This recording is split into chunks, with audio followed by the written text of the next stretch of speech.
Probably no image is more iconic for Americans than the raising of the flag on Iwo Jima. Yet it took 50 years for the personal side of that story to be told. I was able to sit down with James Bradley, the author of Flags of Our Fathers, 70 years to the week of when his dad climbed that jagged mountaintop on a forgotten island in the middle of the Pacific and was thrust into history. With some background, here's Randy Barth. You get it? I don't know. I wish I could have seen their faces. It's the photo recognized around the world. The right picture can win or lose a war. You're gonna want to see this. The victory at Iwo Jima, immortalized in black and white. An event in history told by the son of a Navy corpsman. James Bradley authored a book titled The Flags of Our Fathers, a New York Times bestseller for 46 weeks. It was later made into a movie. The leading character, his father. Bradley's work has been praised for his realistic portrayals. The book and movie tell the story in a before, during,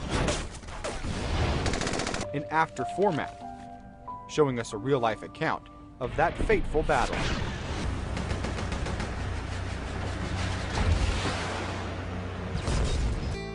R. Rob McClendon sat down with Bradley to discuss the photo, the book, and an American hero. I can honestly not think of any more of an iconic image than the raising of the flag on Iwo Jima. Why do you think it has become so much of America's collective consciousness? I'm not sure. I'm one of the few who doesn't speculate why the photo is so beloved by Americans, but I know that the second it appeared, I mean, it was front page New York Times, front page newspapers all across the country. The public went nuts. There were tens of thousands of requests for reprints of the photos. It's the most reproduced photo in history. So I don't know why that happened, but it happened. It's like, why is Marilyn Monroe so popular? You know, it's difficult to explain, but there's just something there. Now, the boys that raised that flag, the Marines, and your father, the Navy corpsman, were all young men. But, you know, growing up in your father's house, this wasn't a typical conversation, was it? No. In the family house, in the cottage, and in my dad's business, there were no flag-raising photos anywhere.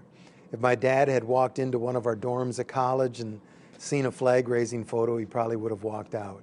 It just was not part of his existence. He saw the heroes of Iwo Jima as the guys who didn't come back. So to be called a hero for doing something that was not particularly heroic didn't make a lot of sense to him. But the simple fact that he had raised that flag, it thrust him into the spotlight. How did he react to that? Well, his first press conference was in the Oval Office with Harry Truman, and he wrote back to his mother that he hopes no one in Wisconsin sees the photos because his acne was so bad. These were just kids, and they were just in from a horrible battle and suffering from various levels of PTSD.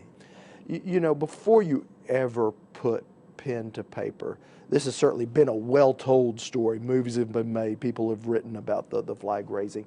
Why did you decide to tell your father's story and the story of the men that he was with? Because I was the only one who knew the stories.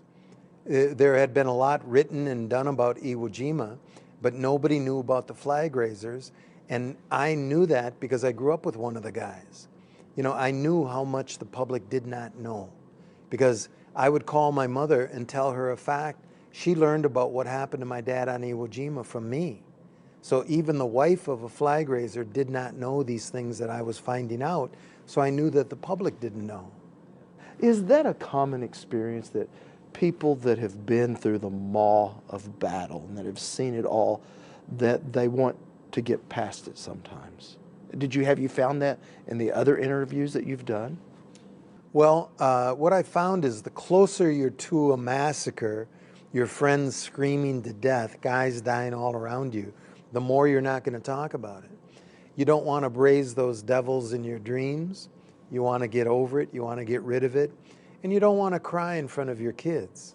you have also written the book called Flyboys, which one of the people in that book is our 41st president. Why did you decide to write that book?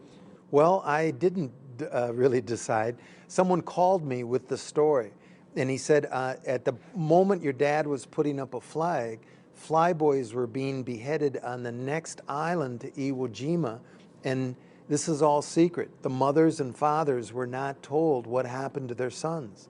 And a guy wanted me to get the story out, and it turns out George Bush was the only guy who escaped, who got away in this story.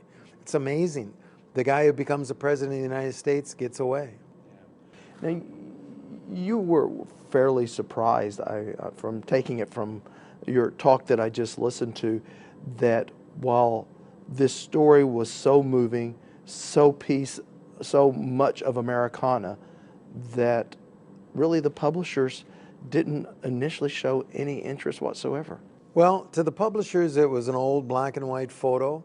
And, you know, at that time, if you looked on the internet, which was fairly new at that time, like 1995, there were like over 110,000 references to Iwo Jima on the internet. Maybe now there's millions. But the publishers just said, you know, this story's been told. It's an old story. There's a number of books about Iwo Jima, but there were no books about the guys in the photo. And finally, a publisher at Bantam Books understood that, and the book took off. Do you think there's any lessons that we can take away as a society here in the States? Because we have people returning from war right now, that from the stories that you were told about World War II, that we can take away and use with the people that are coming back today? I think that, you know, the story of Ira Hayes with his post-traumatic stress syndrome, I mean, we still don't know much about PTSD, and the only way we can stop it is stop sending these boys overseas into that situation. Sure, sure. And once again, Ira Hayes, one of the 3 survivors, Ira Hayes, a Native American who truly came back and froze to death later in life because he was an alcoholic and really never could get past the traumas that he'd seen. Yeah. Just Iwo Jima was in his mind all the time. You've just finished another novel. Tell us about that. I just published The China Mirage, and it's about Franklin Delano Roosevelt in China. Many people don't realize that Franklin Delano Roosevelt's grandfather, Warren Delano, was the American opium king of China, and that the money that supported President Franklin Delano Roosevelt's lifestyle came from opium sales in the 19th century.